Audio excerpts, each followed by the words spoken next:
In the beginning, there was light, and it was good.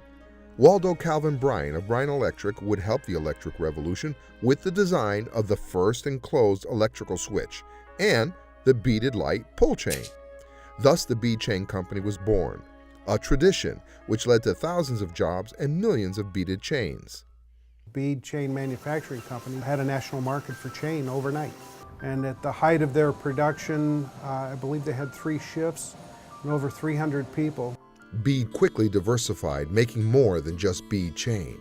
From as early as the 1920s, using a unique swaging process, Bead developed radio contact tubular pins that sold for half the price of screw machine parts. Thus started Bead's electronics business. Ours is a process where there is no scrap, and it's about half the price of screw machine parts, and it adapted very well in the radio vacuum tube industry, and of course launched right into television as well. The success of Bead Chain led to the purchase of Bridgeport Silverware, which provided Bead with additional plating capacity for its chain and electronics products. As the company matured by mid-20th century, millions of contact pins for the fluorescent lighting industry were also manufactured. Bead leadership also stabilized the company through acquisitions.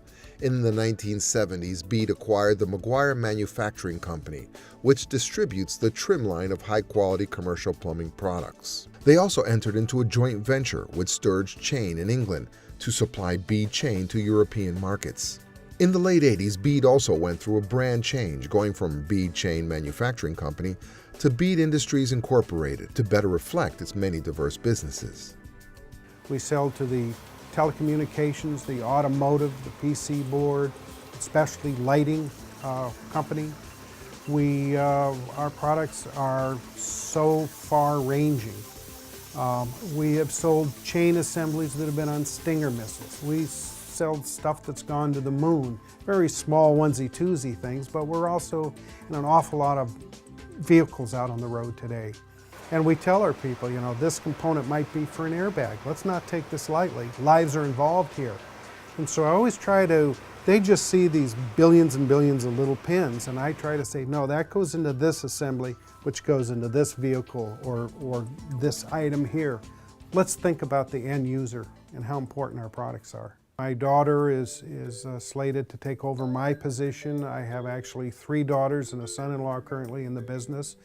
And they're the ones doing the new ERP system. They're the computer gurus that have redone our website, that do things that I don't even ask them how they're doing it anymore. I just accept that they do it.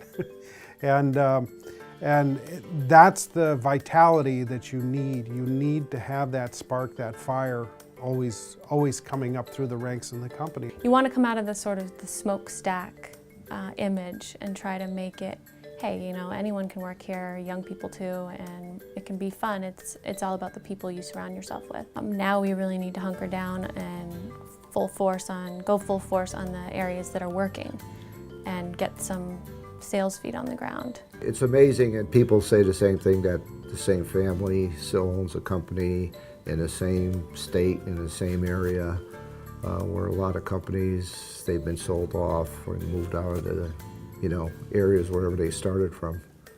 And so I think it's kind of unique that I work for a company like that. I look back and I can't believe the things that Ron and I and the board have accomplished over the years.